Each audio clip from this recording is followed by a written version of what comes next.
A little man in a fantasy world of colour, movement and sound. This youngster was one of a crowd of keen shoppers looking for the ideal toy at CJ McSporties today. Toy retailers have seen a last-minute rush of Christmas buying, but overall sales are slightly down on last year.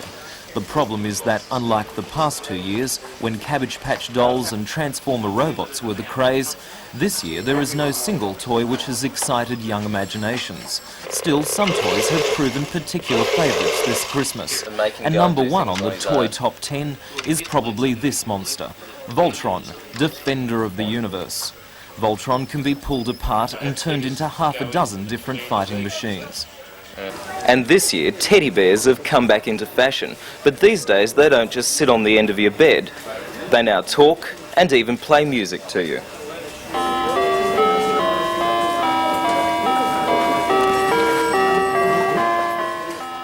Meanwhile, Rubik's Magic Puzzle is selling well, and in the footsteps of Trivial Pursuit, Scruples looks like being the next fashionable board game for adults.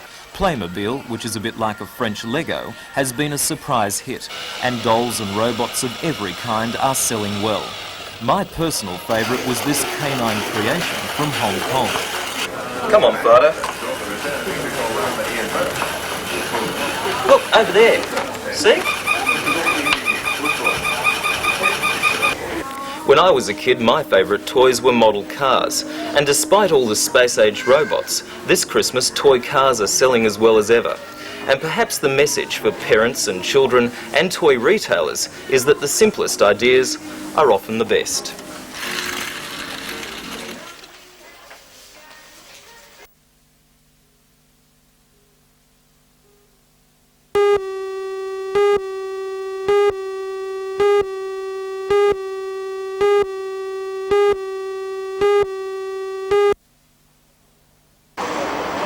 Newcastle Lord Mayor John McNaughton and Lake Macquarie Mayor Jeff Pasterfield were at Closter Ford today to oversee the start of the distribution of the donated toys.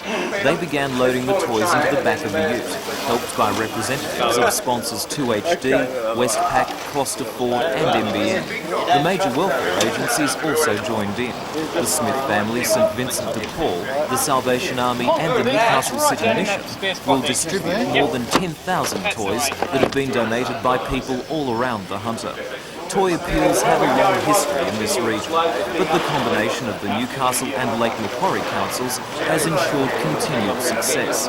It's also ensured that Santa will visit thousands of underprivileged children. Well, it can be pretty bleak when the children next door receive some toys, and it really does make a difference when they wake up on Christmas morning and find that they've got some toys as well. So yes, through the generosity of people, it does make a big difference to children to receive Santa Claus has been to their place as well as the kid next door. Take that. Good one.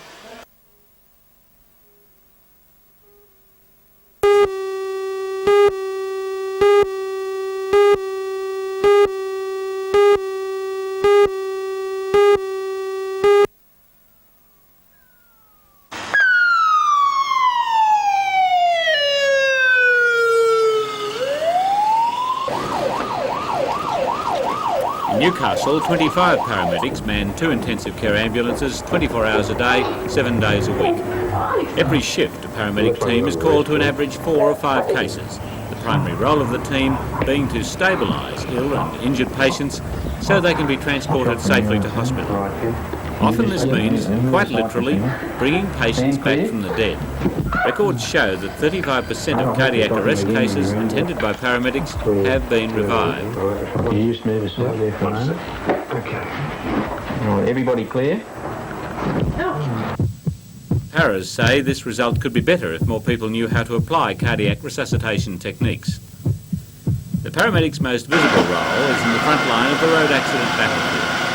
The American Marine Corps, realising the size of that conflict in 1964, implemented teams of specialised men who would fly to the battlefront with a helicopter and retrieve the patient back to the classical mansion of all this is seen on TV. Of course, you use the helicopter extensively here too. Does that play an important part in the paramedics' role in the Hunter? Jim, it's probably been one of the most influential life-saving tools that's entered the service in the last 10 years. We can relate to it so well with the far-flung incidents occurring around our valley, where time is critically of the essence, and the helicopter's given us that chance to get the patient back to hospital alive. Have you seen lives saved by just a matter of minutes? Have you just making it in time?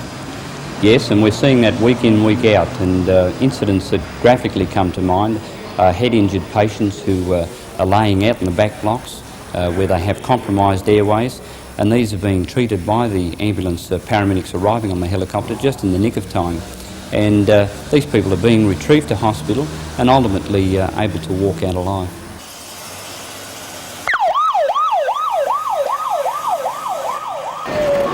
Paramedics' role goes beyond dealing with battered bodies. Specially trained teams are also at the forefront of the fight against drug overdoses, both intentional and unintentional. Their equipment, an armoury of counter-drugs which have now saved countless lives. What's happened to this lady? She suffers from depression, and it would appear that tonight she has taken an overdose of quite a potent form of antidepressant tablet, which in excess can cause some nasty side effects, such as cardiac arrhythmias, convulsions, and as you can see, another of the side effects is coma. She'll need constant ECG monitoring for the next day or so to make sure that any of these dangerous arrhythmias don't develop. But it would appear that she's not too deeply unconscious, so her prognosis is generally pretty good at the moment. Real hard aching pain. Where the vital role for paramedics is in dealing with heart attacks, or even potential heart attacks. Often chest pains can lead to a field analysis that justifies a trip to hospital. David, those ectopics and multifocal, I suppose. Oh, I'll put them on in there. Can't very well not. We're going to pop a little needle in the back of your hand, my dear. Oh, you stinkers. What'll I turn away then and not look at you? Okay, you stinkers. Oh, we've got to treat what's wrong with you, don't we? You've got a few irregularities in your heart rhythm. Settling them down before you move. Yeah, that's all. Nothing to worry about. Nothing to worry about.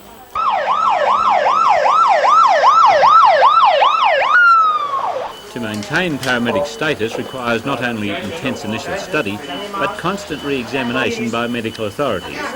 However, the ranks of paramedics are growing, and the future is certain to see this life-saving service extended beyond the major metropolitan areas of New South Wales. I think with the vast extent of our country, we're going to have to look to different methods of extending this service. And I think our service is being influenced very heavily by what's happening overseas, particularly in West Germany, where it's characterised by the development of the helicopter. I see our service capitalising on the experience of using the local rescue helicopter, doing exactly the same as the emergency personnel in West Germany are doing.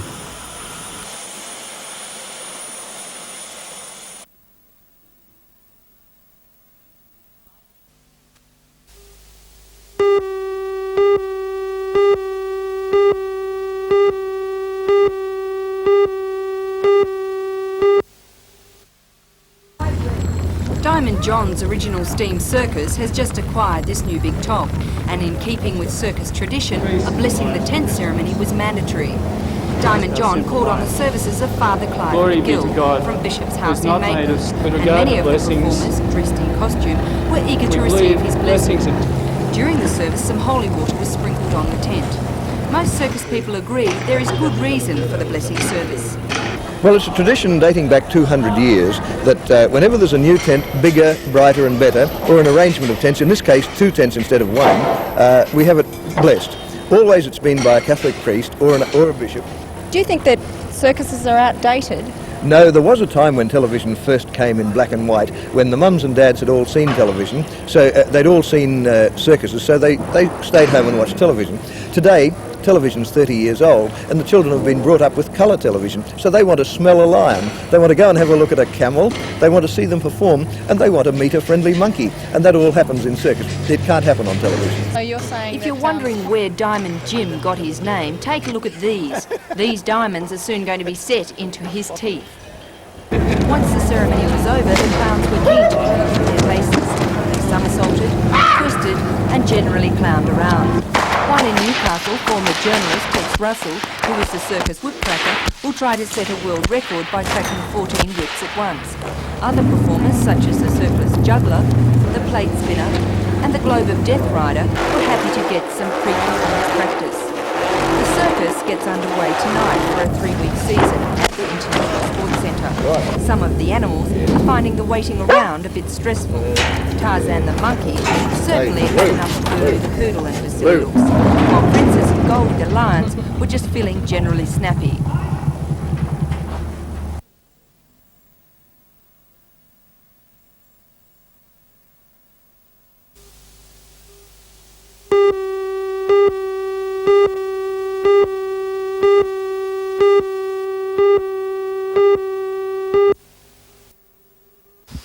At this time of summer, the Hunter River is at its lowest level of the year. With no significant rain expected for at least a month, the Water Resources Commission is clamping down hard on farmers who illegally pump water from the river.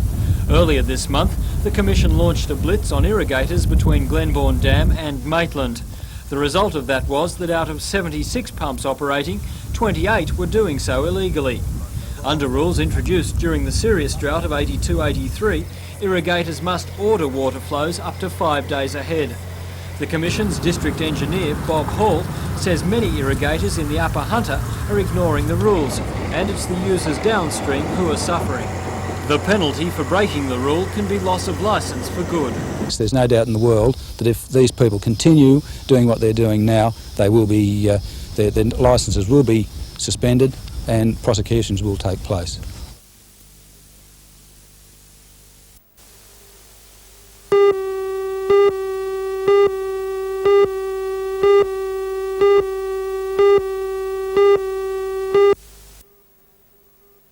A large RAAF search was launched after the Mirage A340, flown by Craig Mackelman, ditched into the sea 50 nautical miles off Williamtown in early May this year. Despite the extensive search, nothing was found of the aircraft, and only a part of the pilot's knee was recovered. An Air Force inquiry held shortly after the incident could find no cause for the accident. The jet had been involved in air-to-air training manoeuvres at the time of the ditching. Yesterday's inquiry heard lengthy examination of the pilot's ability, the operation he was involved in, and technical information on the plane. The inquiry has been adjourned until May the 29th for the Air Force to obtain detailed technical information on the Mirage involved.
This fire in a tyre yard near YE is still burning tonight and is expected to continue to do so for the next few days.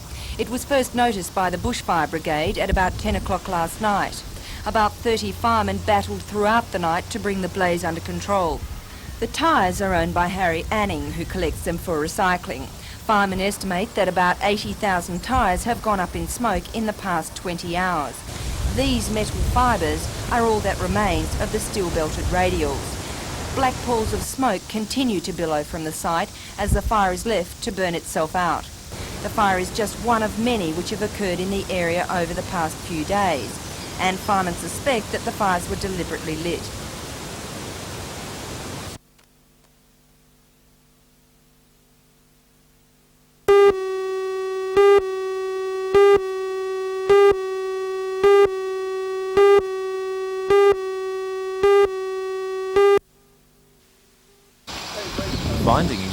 better ways of disposing of sewage is not my idea of fun, and it's probably not yours either.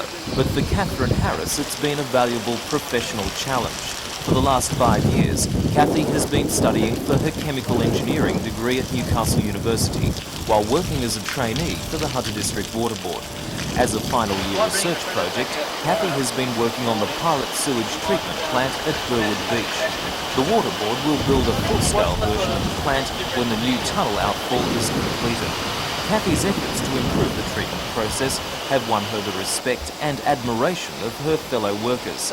She's also won the University Medal, finishing the year with an amazing 6 high distinctions and 2 distinctions. Cathy is modest about her success and sees nothing unusual about her choice of career. There's no reason why a woman shouldn't do it, it's just that there's not that many that do. To get the respect of your fellow workers, did you have to try twice as hard? Did you need to be twice as good? I'd say in a lot of cases I did have to try twice as hard. It does take a lot of work and a bit extra effort if you're a woman, and so there's some opposition to you at times. But some people are really good, it just depends who you're working with.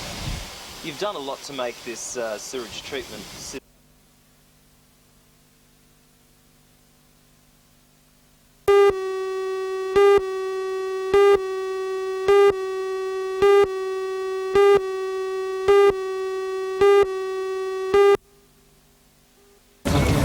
With the huge turnover of stock during the Christmas period, it comes as little surprise that not every purchase has been successful. The Bureau says that by far the most enquiries have concerned faulty or defective goods. If the goods are defective, then the consumer is entitled to get exchanged goods from the seller of those goods, or they're entitled to get a cash refund if that's not possible. What if the seller doesn't want to handle it and refers them back, say, to the manufacturer? Well, if there's a manufacturer's guarantee, that's okay, providing the consumer is quite happy with those arrangements. But generally speaking, it's the seller's responsibility to satisfy a consumer complaint in relation to goods and services, and consumers should not be fobbed off to the manufacturers.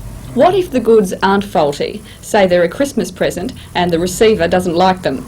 Well, in that situation, the seller is under no obligation to offer any refund at all or exchange. However, most do have a policy that they will offer a store credit note which can be used in that particular store for a certain period, say 30 days or 6 months, something like that. For the stores, it means a hectic period as staff are swamped by inquiries. Christmas shopping can also contain a sting in its tail. The Bureau warns that shoppers can get into difficulties by abusing the credit system. Christmas credit obviously adds to the wider consumer debt problem in the marketplace, and we would expect in 3 or 4 months' time to find people who are having trouble with home or car repayments, and part of the reason for that could be attributed to the Christmas spending spree. Meanwhile, for those people who will need to stock up on supplies after tomorrow's holiday, or who are still chasing post-Christmas bargains, there will be the usual Friday night trading this week.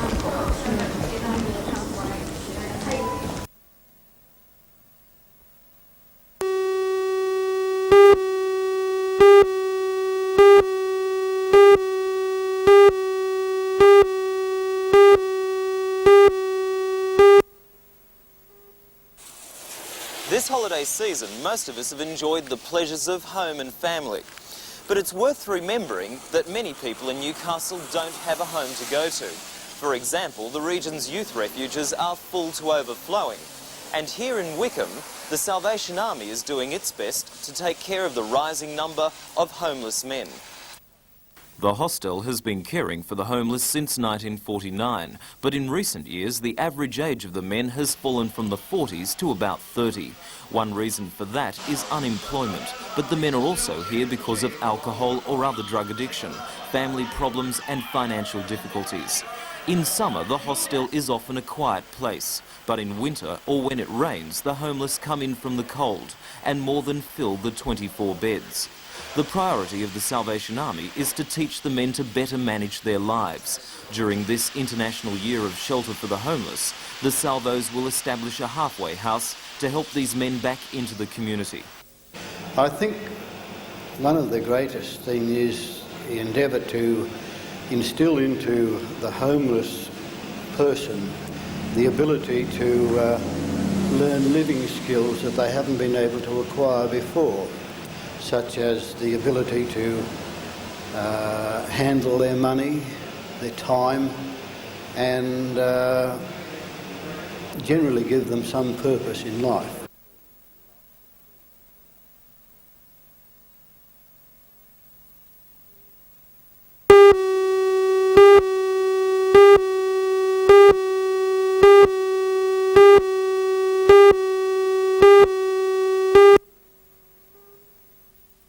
The spectre of random breath testing and speed traps seemed to have the desired effect in the Hunter last night.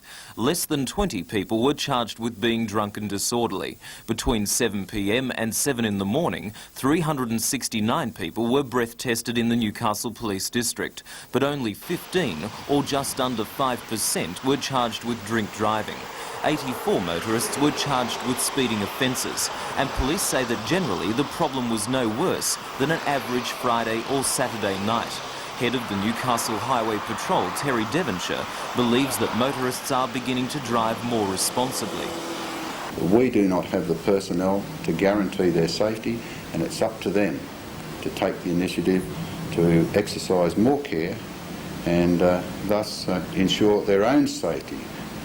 We feel that they have a big part to play and they must be made aware of it. So do you think the message is finally getting across? I think so, and I certainly hope so.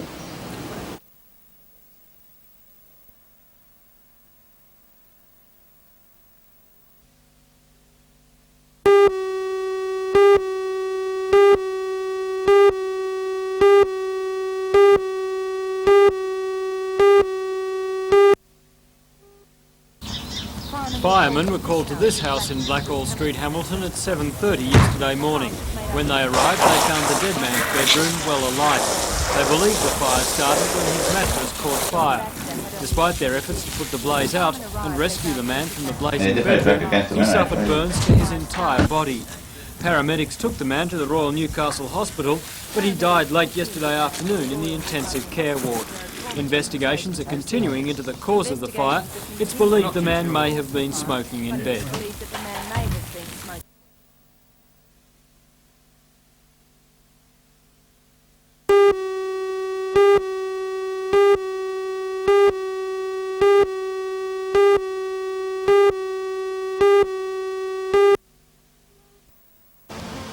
Hello, I'm Jane Button. Tonight I'll be reporting on a vineyard planning study which Cessnock City Council is set to adopt. The plan aims at controlling the type of developments that are allowed in the Pacolbin Vineyards area. Join Ray Deneen and Anna Manzoni for all the news tonight at 6.